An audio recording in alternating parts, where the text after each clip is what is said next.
எவ்வளோ மெசேஜ் போட்டுட்டு டெலிட் பண்ணி பார்த்துட்டேன், ஒரு மரியாதையா பேசுவான்னு சொல்லிட்டு. ஆனா எப்படினாலும் இதை இதுக்கப்புறம் மரியாதை பேச முடியாது. அதாவது உங்க அக்கா இறந்து ஒரு வாரத்துக்குள்ளால அவனுக்கு போன் பண்ணி ஜோயல்கிட்ட உங்க அக்கா நகைய காணலன்னு கேட்க பத்தல. இதுக்கு வேண்டிதான் உங்க மாலாக்கா எங்களை கார்டியனா போட்டிருக்கு. புரிஞ்சா? ஏன்னா இதை விட எதுவுமே கிடையாது. இதை விட எதுவுமே சொல்ல முடியாது. ஏதோ அவங்க கடைசி நேரத்துல அவங்களுக்கு தோணி இருக்கு, அதனாலதான் அந்த கார்டியனா எங்களை போட்டது. ஏன்னா ஒரு வாரத்துக்குள்ளாலே அவனை போன் பண்ணி இங்க நகை இல்ல, நீங்க எங்கெங்க போய் என்னென்ன எல்லாம் விசாரிச்சீங்கன்னு எல்லாம் எனக்கு தெரியும். அங்க ஒவ்வொரு இடத்துலயும் பேங்க்லயும், கேனரா பேங்க்லயும், கேனரா பேங்க் இல்ல ஐஓபிலையும் எல்லாத்துலயும் நீங்க பண்ணது எல்லாமே எனக்கு தெரியும். ஏன்னா இதுக்கு வேண்டிதான் எங்களை கார்டியனா போட்டது. அது உங்க நகை கிடையாது, அது உங்க அம்மா நகை கிடையாது, உங்க அப்பா நகை கிடையாது. அது மாலாக்காக்க நகை.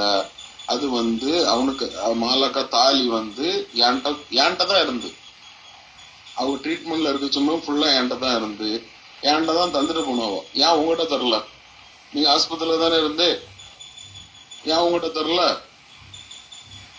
ஏன்னா அதை என்கிட்ட சொன்னாவோ, இதை ஜோயலுக்கு தான் போகணும் அப்படின்னு சொல்லி. அதனால அது என்கிட்ட தான் இருக்கு, அவனுக்கு தான் போகும். இது மட்டும் இல்ல, மாலாக்காக்க ஒவ்வொரு கம்மல் வரைக்கும் அவனுக்கு தான் போகும்.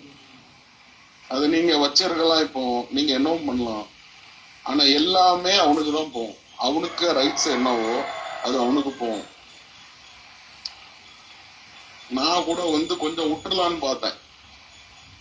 சரி, ஏன்னா எனக்கே அவ்வளவு சொத்து இருக்கு, ஜோயலுக்கு நான் பாத்துக்கலான்னு பார்த்தேன். ஆனா அப்படி விட மாதிரி தெரியல. இப்போ ஒவ்வொன்றும் அவனுக்கு வரக்கூடிய ஒரு புடி மண்ணைய நான் வாங்கி கொடுத்துட்டு தான் போவேன். அவனுக்கு வர வேண்டிய எல்லாம் அவனுக்கு வரும்.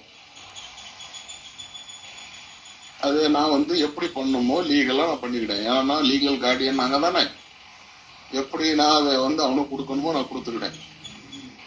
நோண்டி விட்டுட்டு நான் இனி விட மாட்டேன். ஓவரா நோண்டக்கூடாது. நாங்க நிறைய பண்ணலாம், சரியா? நாங்க வெளியே இருக்கோம். வெளியே நாங்க டவுனுக்குள்ள சிட்டிக்குள்ள இருக்கோம். எங்களுக்கு நிறைய கிரிமினல் எப்படி வேணாலும் கொண்டு போறோம். அந்த ஒவ்வொரு கிரிமினலும் கிடையாது, அவனுக்கு வேண்டி அவனுக்கு வரக்கூடிய பங்கு அவனுக்கு போட்டு.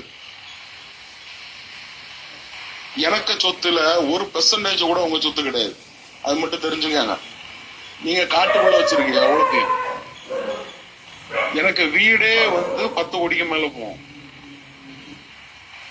எனக்கு எனக்கு சொத்துல 1% கூட உங்க சொத்து கிடையாது.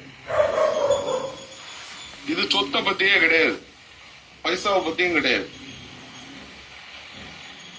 நான் எல்லாத்தையும் விட்டுலாம் தான் இருந்தேன், ஆனா இனி விட மாட்டேன்.